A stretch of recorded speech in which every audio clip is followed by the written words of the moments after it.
실장님 되게 실망스러운 부분이 많습니다. 그 여당 의원님들과 함께 오선을 지내신 우리 비서실장님까지 이 녹취 내용을 들으시고 명태균 씨한테 덕담을 했다. 뭐 선의의 거짓말이다. 너네 선거 안 해봤느냐? 선거 때 도와준다는 사람들 많지 않냐? 이렇게 말씀하시는 거는 그러면 선거 때 거짓말하고 선거 때 도와줬다라고 했다가 나중에는 나 몰라라 하는 게 그게 정치인들이 할 도리입니까? 그 사람들한테 내가 도와준다고 했지만 나중에는 쌩까도 된다. 이런 얘기를 아예 공론화하시는 거예요. 그렇게 정치해서는 안 되는 거죠. 그렇게 비약해서는 안 된다는 겁니다. 그거는 우리가 거짓말했다라고 자백하는 것밖에 안 된다고 보는 겁니다. 우리는 그렇게 정치하면 안 된다고 생각을 합니다. 그리고 윤석열 대통령은 국민께 거짓말한 건 아니면 명태균 씨한테 거짓말한 건 저는 명확하다고 봐요. 도와준다 해놓고 안 도와줬다는 거 아닙니까? 그게 거짓말이죠.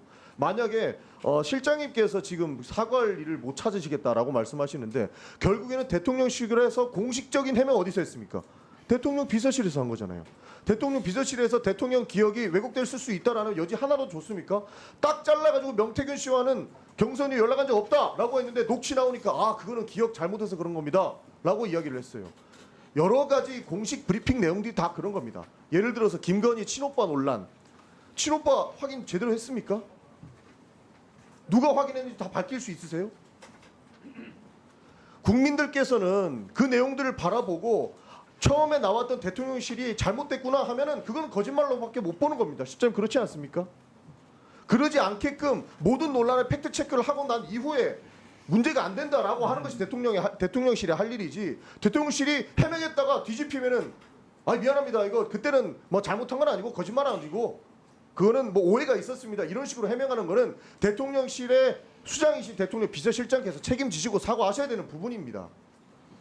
그 기자단의 공지도 확실치가 않아서 기억합니다라는 서술 문자를 썼습니다. 실장님 예? 확실치 않은데 아니, 대통령실 그러니까 최고 권력기관에서 확실치 않은 내용을 왜 아니, 브리핑합니까? 아니 브리핑을 해야죠. 국민적인 의혹을 자꾸 제기하시니까. 잘 몰라도 브리핑한다. 아닙니다. 대통령실도 성의껏 대응을 하는 것이 옳습니다. 대통령실은 최고 권력기관으로서 똑바로 확인하고 똑바로 국민들께 브리핑해야죠. 근데 이제 대통령실 대변인의 입에서 나오는 것은 5천만 국민이 지켜보고 있는 겁니다. 취임식 그게 전날 팩트가 틀렸을 때는 거짓말이다라고 비판하는 거고요. 진짜 그렇지 한동안 않습니까? 연락이 없었던 명태균 씨와 취임식 전날 간략한 통화를 했다는 사실만으로 이게 거짓말이라고 자꾸 이걸 등식화시키고 규정 짓고 하는 것은 좀 과도하다고 생각합니다. 실장님께서의 정치 관록을 저는 굉장히 존중합니다.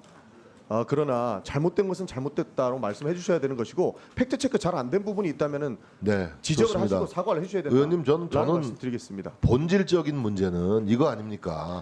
네. 이 대통령이 불법적으로 공천에 개입했다는 거 아닙니까? 아니라고 확신하시는 거죠? 확신이 아니라 이건 아닌 것이 네. 확실한 거. 다른 증거 나오면 어떻게 하실 겁니까? 아니 증거를 제출해 주십시오. 그러니까 다른 이걸 내용들이 입증할 나오면 다 책임이. 책임지실 수 있다라는 얘기죠. 아니 그렇죠. 알겠습니다. 저 질문이 그러니까 시간이 불법 짧아서 끝나고 드리겠습니다. 실장님, 대통령이 공천관리위원장과 끝나고 최고의 의결에 영향을 끼쳐서 공천 개입한 사실이 없다라고 그러니까 그 논리로 분명히 어차피 방어하시겠죠. 확인해 드리겠습니다. 제 질문 하나 드리겠습니다. 저는 오선 김영선 의원은 그렇다고 치고 윤석열 대통령은 명태균 씨한테 왜 쩔쩔매느냐. 사실 일련의 사건들을 조합해 보면 답이 나온다고 생각합니다. 제2부속실 없죠. 두 분이 말씀 나누세요. 누가 김건희 여사한테 보고하고 김건희 여사의 지시를 이행합니까? 누구라고 말씀해 주실 수 있겠어요?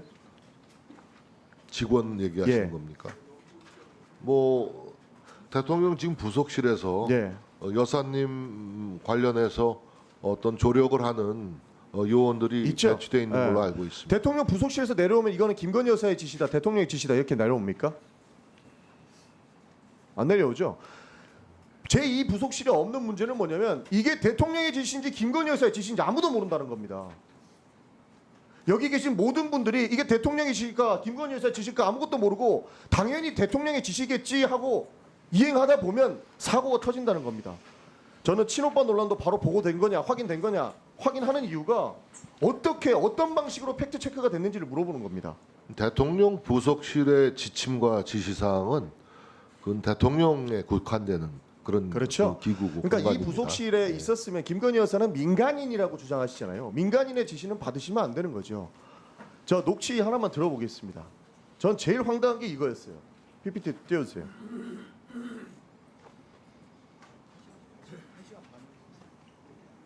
본인이 오해합니까? 본인 그 김건희한테 가서 김건희한테 뭘 말이라도 똑바로 해요. 김건희가 권력을 쥐고 있잖아요. 권력진 사람이 오다를 내리는데 본인이 왜 잡소리 합니까? 두 번이나 전화 왔어요. 두 번이나 정리해달라고. 김건희 딱 붙어야 본인이 다음에 육선할 거 아닙니까?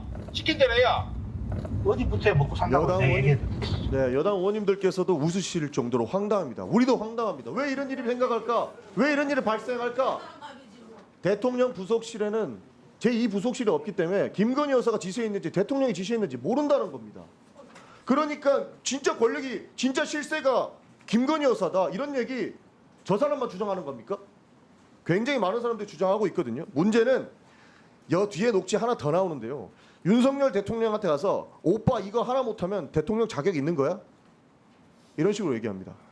이거는 뭐 팩트를 근거해서 정확한 근거를 내놓으라 하면 말이 안 되는 거죠. 여기 다 배우자 있죠. 어떤 맥락으로 이야기하시는지 아시죠? 그런데 우리가 김건희 여사의 국정 개입을 의심 안 할 수가 있습니까? 그리고 실제로 김건희 여사가 지시하면 다 된다는 이야기고 있고 말도 안 되는 상황이 벌어지고 있지 않습니까? 김건희 여사 마포는 어디서 기획했습니까?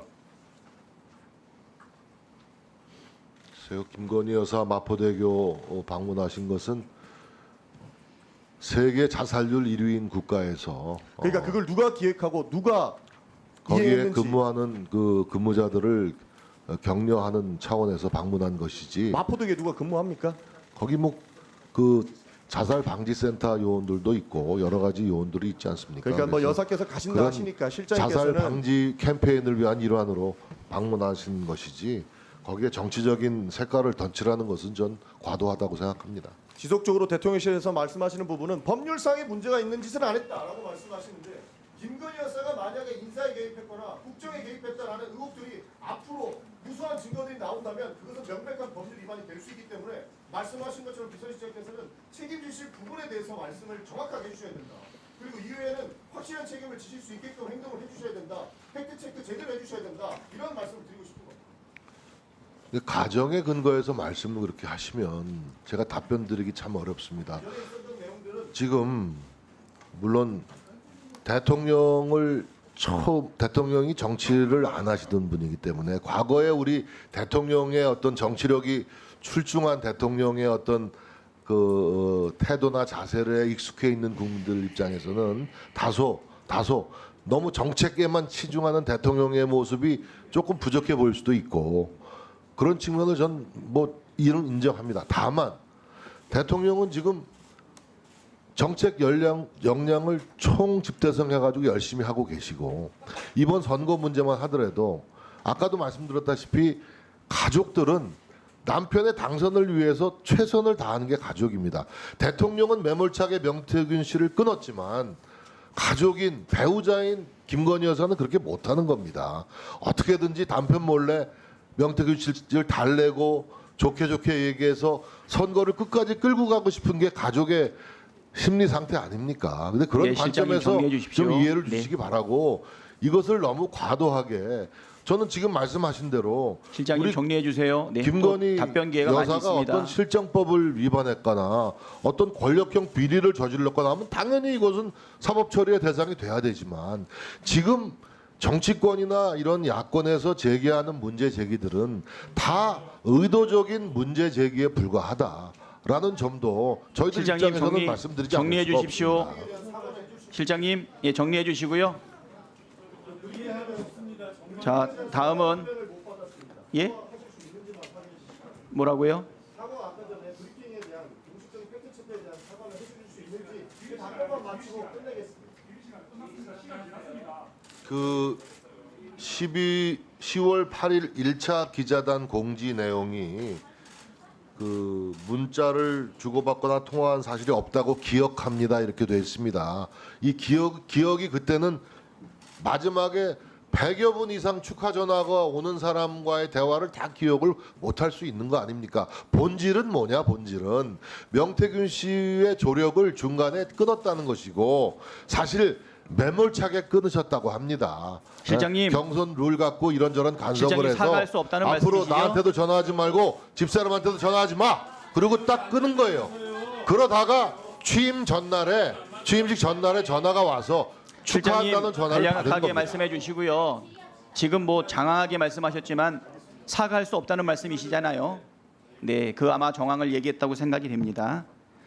뭐 제가 이 말씀을 듣다 보니까 끝까지 선거를 잘 치르기 위해서 이렇게 말씀하셨다라고 하는데 녹취록의 날짜는 22년 5월 9일이에요. 대선을 치르고 2달이 경과한 후입니다. 왜 달래야 됩니까?